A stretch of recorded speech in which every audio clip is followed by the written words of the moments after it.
What is going on, everybody? Welcome to your Before the Battle Husky Hunting edition of the Coach and the Couch Potato. As always, I am Jeremy the Couch Potato. Opposite side of the screen, we got Coach Slate, and we are going to break down what on paper has become a seemingly tight matchup between the Buckeyes and the Huskies. Yeah, man, I'm actually pretty excited about this, man.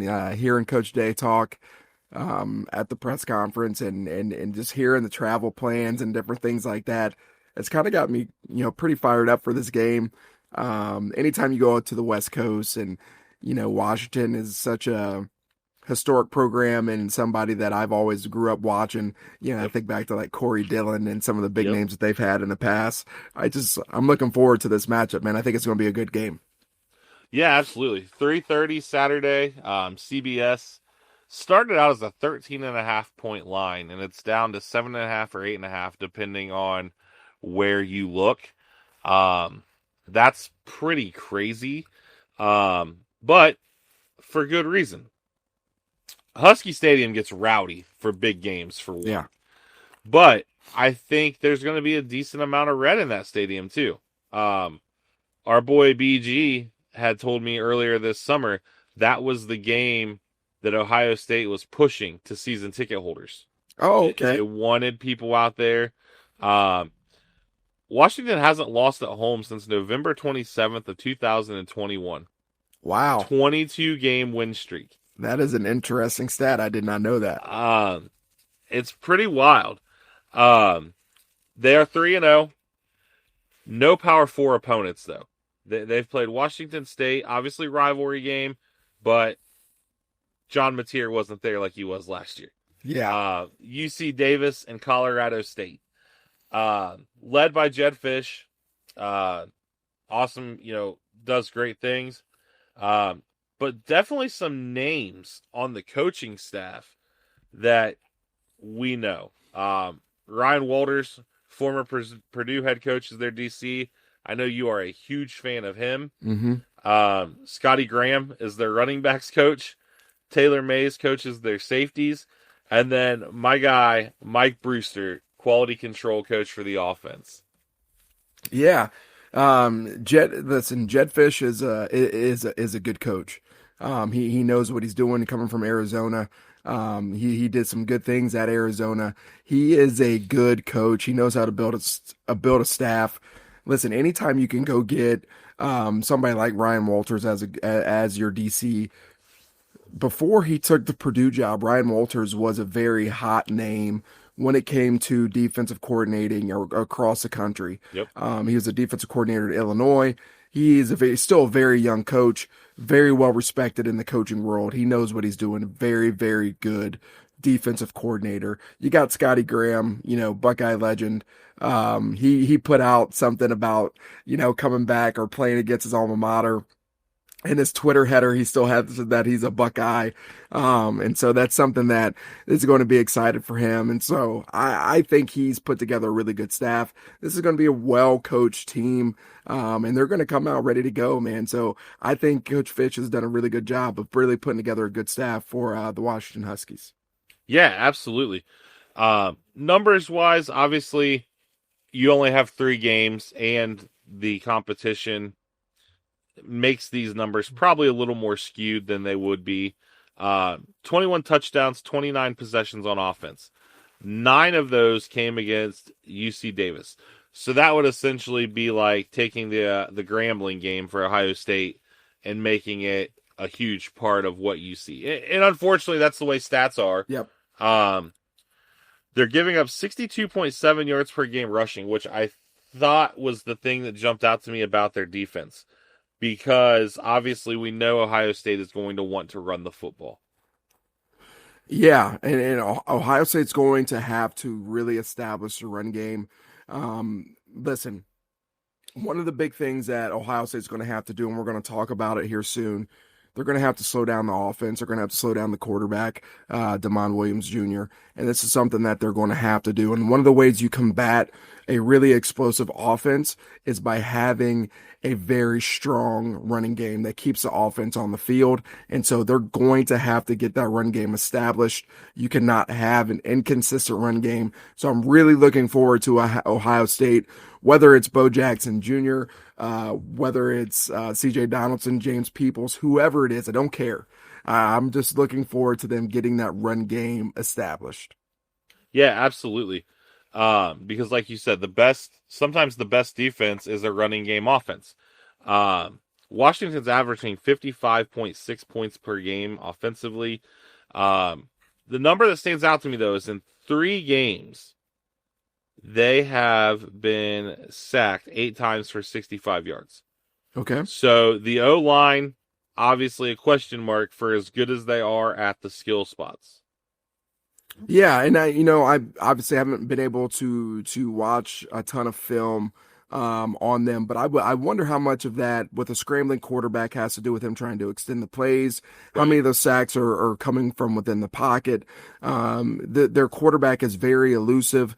He's going to do a lot of creation outside of the pocket. You know, when Coach Patricia compares you to Kyler Murray, that tells you something about the type of quarterback that this guy is.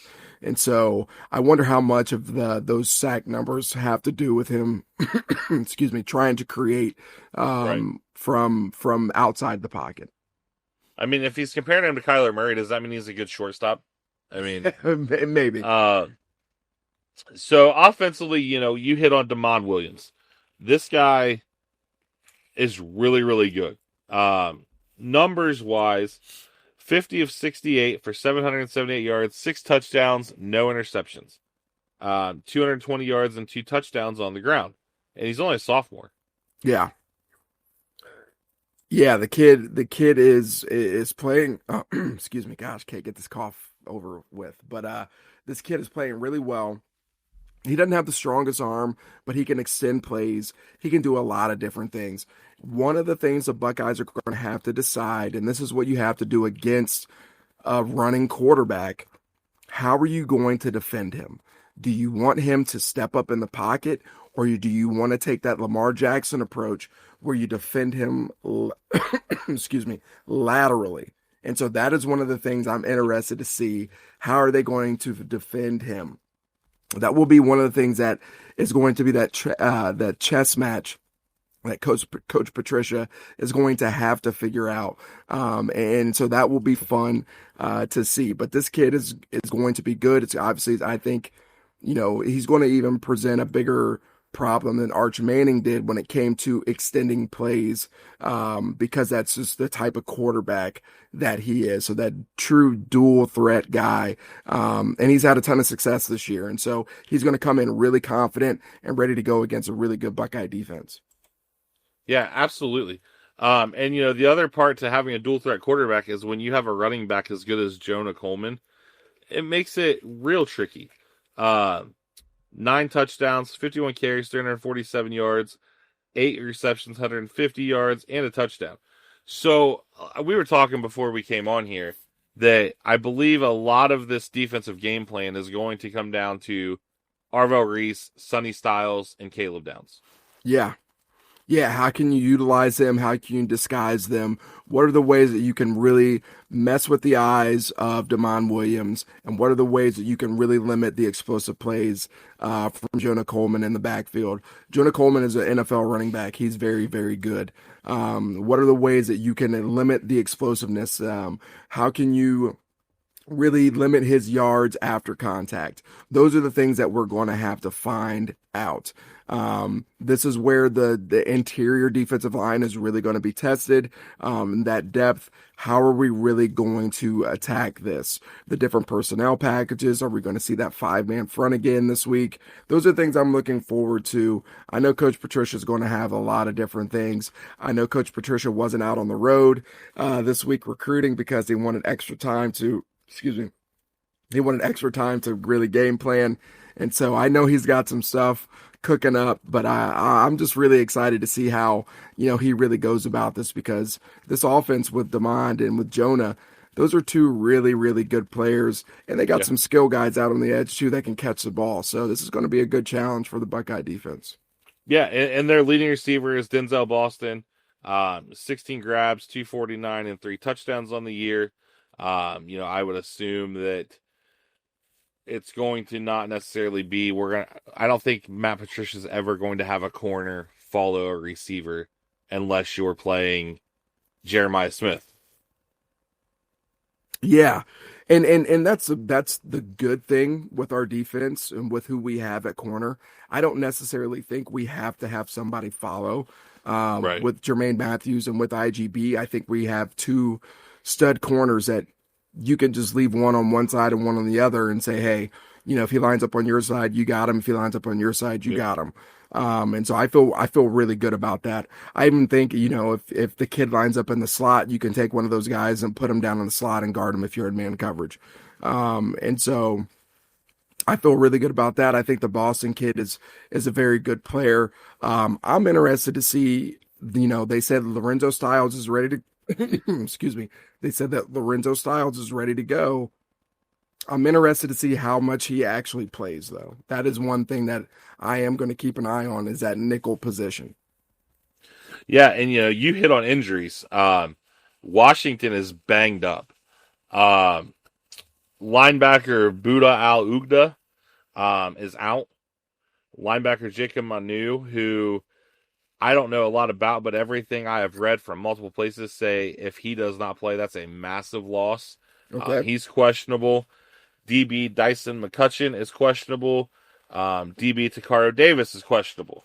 So obviously, if you're missing guys from a team that does not have a ton of depth, you are possibly in for a long night against the Buckeye offense. Yeah, absolutely. You're going to need as much depth in that secondary as possible. We would all like to see the Buckeyes play with some more 10 personnel, put as many receivers out on the field as possible. Maybe this is a game they actually do it. We'll see. Right. But yeah, you're going to need as much depth in that secondary as you can get. Yeah, I mean, obviously, first road game, first conference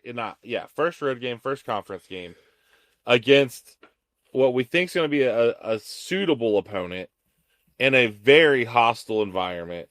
What do you want to see from the Buckeye defense? I want to see pressure on the quarterback. That is the big thing that I want to see. I want to see pressure on the quarterback, and I want to see us effectively stop the run game. That is going to be what I want to see from this Buckeye defense pretty much the whole entire year. I think, now I'm just going to come out and say it. That is what I want to see. When I watch the team up north play, that is what they are, right? They pound the football. They want to run the football. I think we need to start putting into our heads, like, we have to be able to physically stop the run game at all costs. And so that is one of the things that I want to see us do. And not necessarily just always stop the run game, but always physically just take away a team's plan A and force them into being who they aren't. And that's what I want to see us do. And that's what I would like to see the Buckeye defense do against Washington. Really force them into being something that they're not. So this week, maybe that looks like really forcing Damon Williams. I want him to be you're going to be a pocket passer this week. Yeah. You're going to have to sit in the pocket, and you're going to have to make decisions with your eyes. You're going to have to go through all your reads. That's what it's going to look like. You know what I mean? Like, that's what I really want to see from this defense. And so maybe it's not just stopping the run. Maybe it's more so just really taking away, taking away that plan A all the time. That's what I want to see from this Buckeye defense. But that's what Belichick and Patricia did in New England. Yeah. Is if they were playing, say the Cowboys when they had T.O. wasn't getting the ball. Somebody else was going to beat you. And if it happened, so be it. That was their MO. Yeah. So it will be interesting to see if we start to see that. I mean, we kind of saw it with Texas. Is they were adamant Texas wasn't going to beat them running the ball. Yeah. and they weren't going to let Arch run the ball. Yeah. So it will definitely be interesting to see there. As far as the Buckeyes offense goes, the run game, like we said, is going to set the tone. Yeah. But this is a huge test. Maybe not talent to talent wise, but when you factor in the travel, the environment, just being on the road, what do you want to see from Julian Sayin? Calm, cool, and collective, man. I want to see the California boy just continue to be that calm, smooth assassin. I don't need you to be all hyped up. I don't need you to be, the guy that's out there screaming and yelling. I need you to be under control, having full control of the offense and getting the ball where it needs to be, right? And then when we need you to turn it up a notch and you got to start pushing the ball down the field and taking those chances, I would love to see that. I want to see him take a few shots down the field to start the game to JJ. I want to see him take those chances with those 50-50 balls. And if it results in an interception, then it results in an interception. But I would love to see him take a few chances to JJ or Carnell, to start the game. Because I have that much faith in our receivers. And so I want to see that calm demeanor, but at the same time, that calm demeanor at the same time, when it's time to take that shot, go ahead and take that shot down the field and let's get a big play. So speaking of that, for the third game in a row, does Jeremiah Smith get 100 yards? Yes. I like it. What about, we'll shift to the running backs real quick. Who takes the first carry? The first snap? Oh, gosh. I'm going to go CJ Donaldson still. I'm going to go CJ. I think CJ is still the lead running back. As much as we love Bo and that he has really proven to probably be the really explosive guy, I think there's a lot that CJ still brings in their passing game. And I think CJ's breakout game is coming, and it may be this week. But I think he's on the cusp of just having a huge game. But I think CJ is going to still be the guy, but I think Bo probably leads the team in carries. I like that. So as far as this game goes, I think we kind of hit a lot of the high points. Honestly, it's still early enough in the year. We can't deep dive anything. The Buckeyes have played OU, Grambling, and Texas, and we still don't know what Texas is. No. So, we can't tell you that, we are this, a top defense, or we are a top defense. Don't get me wrong. But, Washington, obviously, their numbers are very skewed. But watching tape, and it's just highlights here and there, the three guys we mentioned are really, really good. Yeah. Their defense, they don't have that one guy that pops off the sheet, stats-wise, or pops off the tape. I think they play sound defense. I think they are going to probably play some sort of umbrella coverage like you talk about a lot to not get burnt deep. So in that situation, you have to run the ball. Use your numbers and see what they give you. Yeah, and their defensive line can get after the quarterback too. They're going to put some stress on the tackles. There's no doubt about it. And Ryan Walters is going to have some things schemed up to really try to give Julian Sayin some fits. They're gonna pop in that Texas film, and they're gonna see some of the things Texas did to really kind of limit Julian Sayin, and they're gonna try to take those things to another level. But yeah, they're gonna have some things ready to go. But I think the Buckeye offense will be able to handle it. Yeah, for sure. Before we get into score predictions, this is a loaded week of college football. Yeah. So we're going to need Mrs. Slater to not have you doing any honey-do lists on Saturday after the JV game and film. I want to bounce a couple of these games off of you and see kind of what you think. Saturday at noon, USC, Illinois. Illinois looked like dog water last week. Yeah. USC looks okay. Who do you think wins that one? We'll just throw it out there like that. I'm gonna go Illinois. They gotta the Fighting Bielemas. They gotta bounce back. And so I think they're going to come out hungry. They're going to be the smash mouth physical team that we thought they would be last week, and they're going to get it done. If Bert would ever unblock me on Twitter, I could maybe say they would win. At the same time as the Buckeyes play, we've got some college football love drama. We've got LSU and Ole Miss, where Lane Kiffin's daughter is apparently dating the star linebacker from LSU. Yeah. Believe it or not, I would pick. Yeah, I can't believe I'm going to do this. I would pick Brian Kelly and the LSU Tigers. They got a marionnaire. I mean, yeah. Probably I don't know which one of these I would say is the game of the week. There we go, Marv. I'm sorry, Marv just caught a touchdown. Oh, look, hate he's been getting. Right.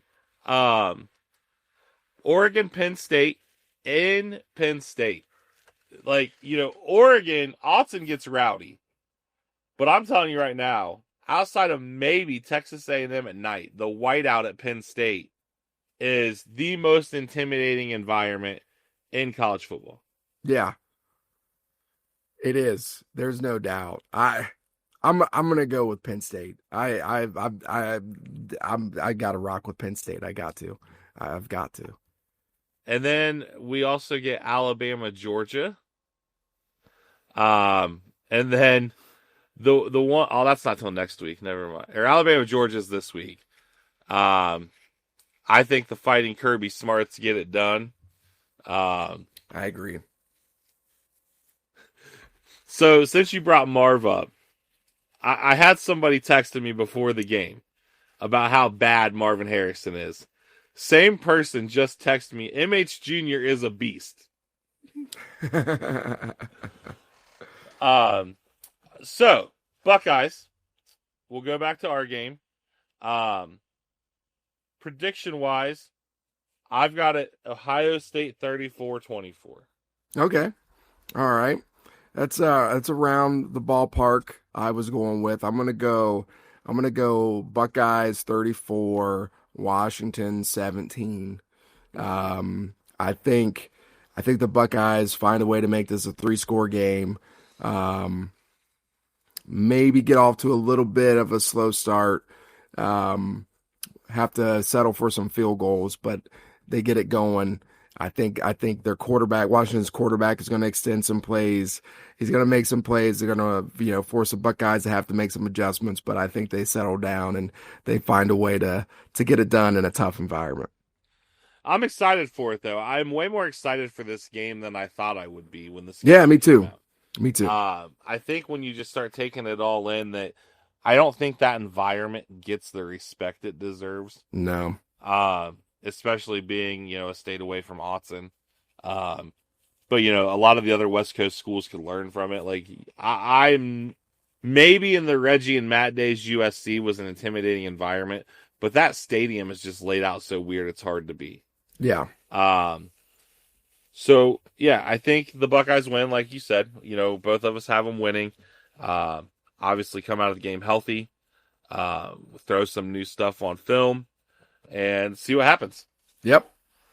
All right. Well, with that, we will see you guys probably posted on Tuesday morning with our recap of this game. And we'll see what happens with that. If there's a lot to talk about, we won't dive into any of those other games we talked about. Maybe we'll hit a couple of those. And you guys have a great weekend.